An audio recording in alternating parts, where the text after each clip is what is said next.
2023 has truly been a year of roller coaster events, with highs and challenging lows in India and across the globe.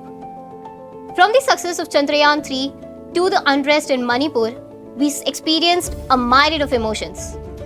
On the global stage, the Turkey earthquakes and the ongoing Israel-Hamas war has left the world into disbelief.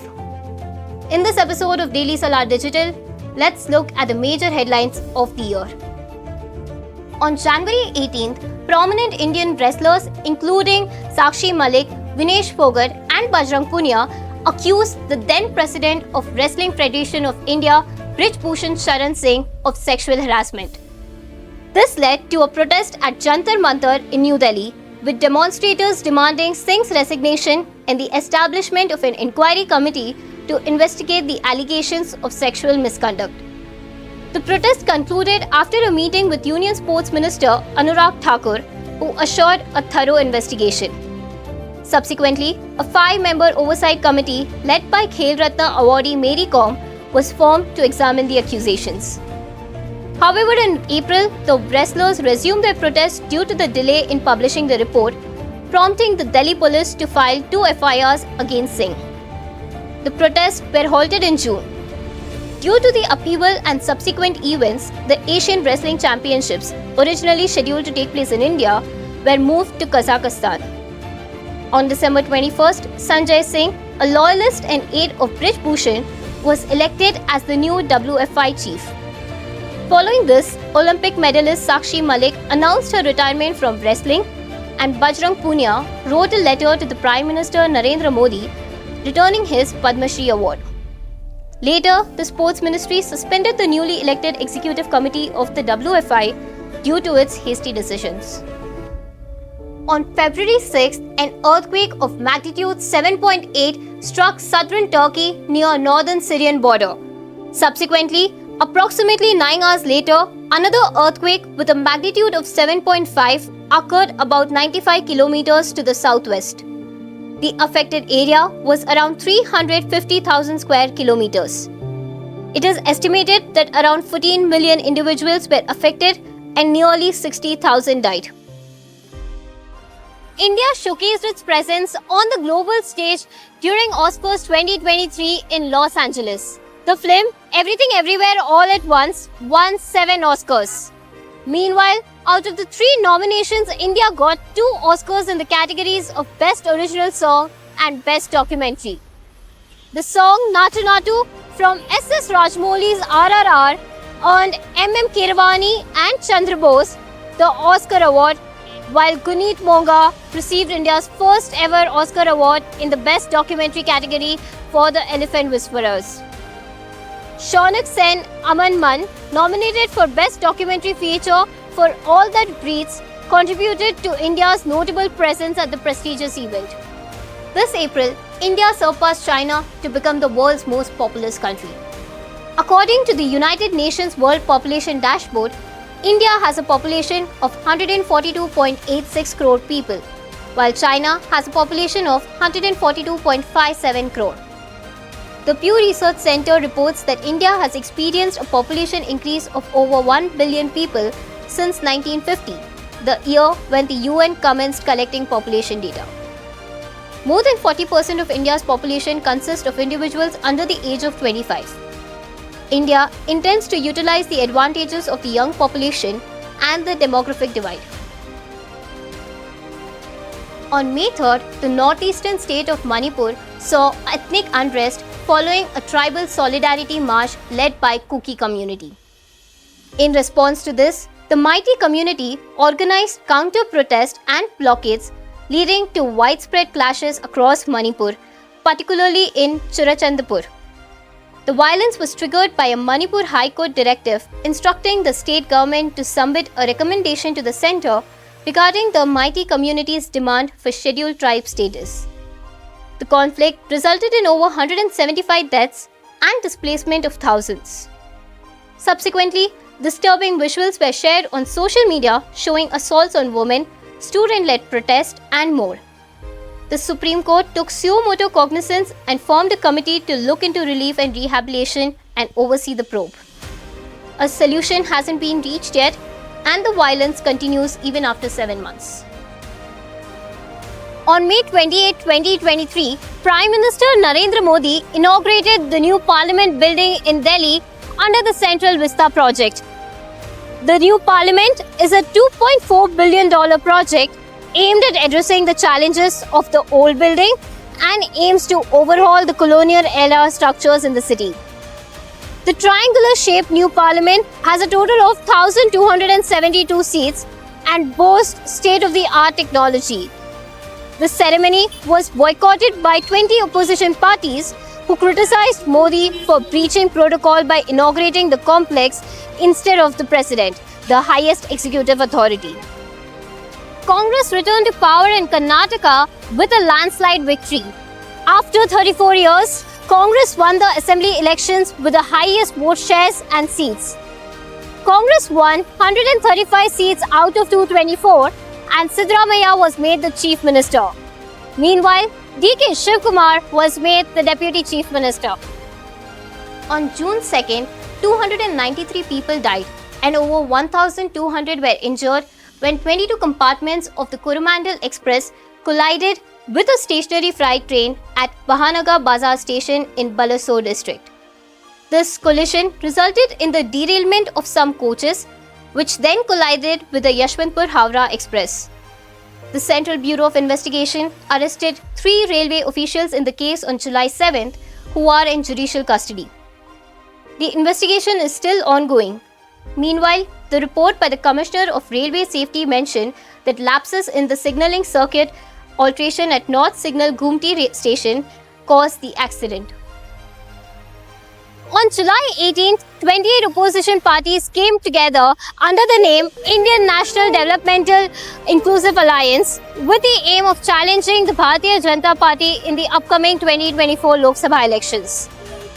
In an initial demonstration of shared political and economic goals, the alliance declared its commitment to addressing issues such as escalating prices and unemployment.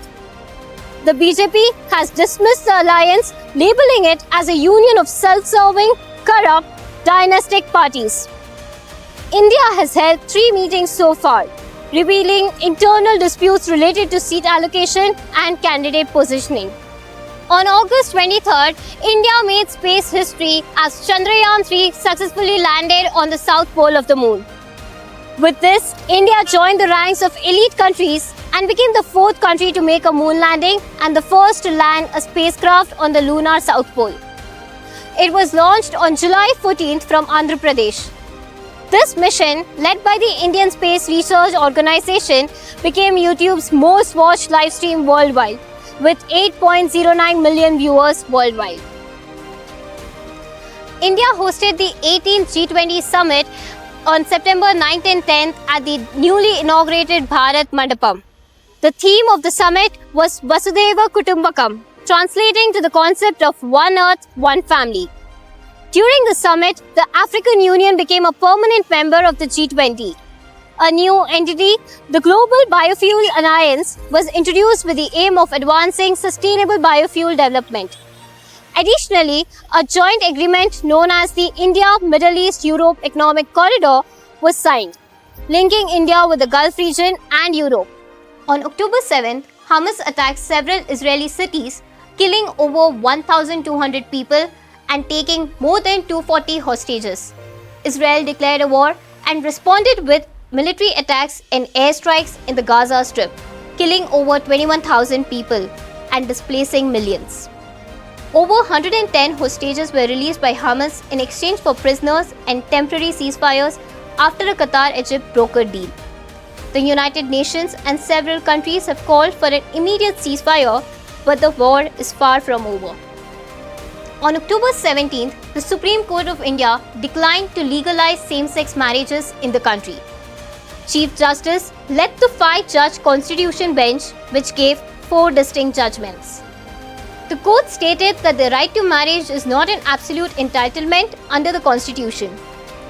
It asserted that Parliament holds the responsibility to enact legislation to recognize and regulate marriages within the queer community. However, the court accepted the government's proposal to set up a panel to grant more legal rights and benefits to LGBTQIA+ community. During the Diwali celebrations on November 12th, 41 construction workers found themselves trapped inside the Silkayara Dandalgaon under construction tunnel in Uttarakhand's Uttarkashi district due to a collapse caused by a landslide. To rescue the workers, initial efforts involved the use of drilling machines. Subsequently, the assistance of international tunneling expert Arnold Dix was sought, and later rat mining was used. After 17 days, the rescue operation concluded on November 28th with 41 workers rescued. The 13th edition of the ICC Cricket Men's World Cup took place from October 5th to November 19th in India. A total of 48 matches were played, and the final match took place in Ahmedabad, where Australia emerged as the winners. India had a streak of winning 11 matches until it lost the finals. However, Indian players broke numerous records during the World Cup. Virat Kohli broke Sachin Tendulkar's record of most ODI centuries. Kohli also broke Tendulkar's record of the highest number of runs in a single edition of the World Cup. Mohammad Shami gained immense love as he became the highest wicket taker of the tournament. Meanwhile, Sri Lanka's Angelo Matthews made history by becoming the first player in international cricket's 146-year history to be given a timed out. After the World Cup, a controversy erupted on social media as Australian star cricketer Mitchell Marsh was seen casually resting his legs on top of the World Cup trophy. On December 11th, a 5-judge constitution bench of the Supreme Court unanimously upheld the centre's decision to revoke Article 370 of the Constitution. This decision, made in August 2019, resulted in the reorganization of Jammu and Kashmir into 2 union territories, removing its special privileges. The court reasoned that Article 370 was a temporary provision meant to facilitate the integration of the princely state into the union during a period of internal turmoil and war.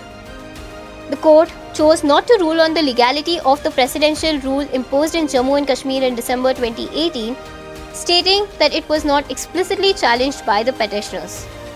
It instructed the central government to hold elections in Jammu and Kashmir by September 30, 2024 and emphasized the prompt restoration of statehood. The results of 5 state assembly elections came in December. Rajasthan, Madhya Pradesh, Chhattisgarh, Telangana and Mizoram went to polls in November 2023. The Congress emerged victorious with 64 seats in Telangana and Revanth Reddy became the chief minister. Bharatiya Janata Party won in 3 states. BJP won 115 seats in Rajasthan and first-time MLA Bhajan Lal Sharma became the chief minister. In Madhya Pradesh, the BJP won 163 seats and Mohan Yadav became the chief minister. And in Chhattisgarh, the BJP won 54 seats and made Vishnu Diosai the chief minister. He is the state's first Adivasi chief minister. In Mizoram, Zoram's People Movement won the elections with 27 seats and the party leader Laldu Homa became the chief minister. On 13 December, on the 22nd anniversary of the parliamentary attack, 2 unidentified men stormed the Lok Sabha session from the visitors' gallery and threw coloured smoke canisters. 6 individuals were arrested in connection with the breach and 4 of them were charged under the stringent anti-terror law, the Unlawful Activities Prevention Act. The accused claimed that their intent was to bring attention to the issues of Manipur unrest, unemployment and farmers' concerns, but a thorough investigation is currently in progress. In response to the breach, the opposition demanded a statement from Union Home Minister Amit Shah inside the parliament, which led to the suspension of 146 opposition MPs. The government attributed the suspension to their unruly behaviour. This suspension of parliamentary members is the largest in the country's history. Now, all the eyes are on the 2024 Lok Sabha elections. Both the ruling BJP and the opposition India bloc are gearing up for the elections. Who do you think will win the 2024 Lok Sabha elections? Which are the major events that you're looking forward to in the next year? Do let us know in the comments below. And a happy new year to all of you. Like, comment and subscribe to Daily Salar Digital for more such videos.